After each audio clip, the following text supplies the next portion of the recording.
morning, ma'am. We are a student from second year of Central Mindanao University from BPED 3 and we would like to conduct an interview about sa school health program, which is isa sa final requirement sa aming academy. First question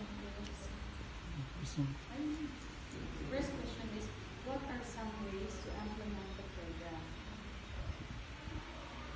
In DepEd, we have programs that are related to health, on WINS, with washing school, of school-based feeding. And question number 2, what are the best practices for the program? The best practices, so we have early in the morning or right after sa morning session, mag-hand wash ang mga bata, muna sila. And magdungasag sila to brushing. Manang sa washing school.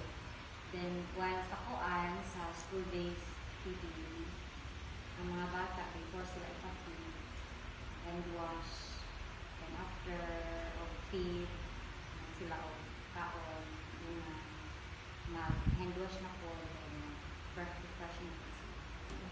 Thank you, ma'am. And the last question is, what issues or concerns are related to the school health program? Sa WINS, some hand washing facilities kayo na need na repair. Tapos, ang sa kuan, sa school feeding, limited lang hindi siya limited ang budget.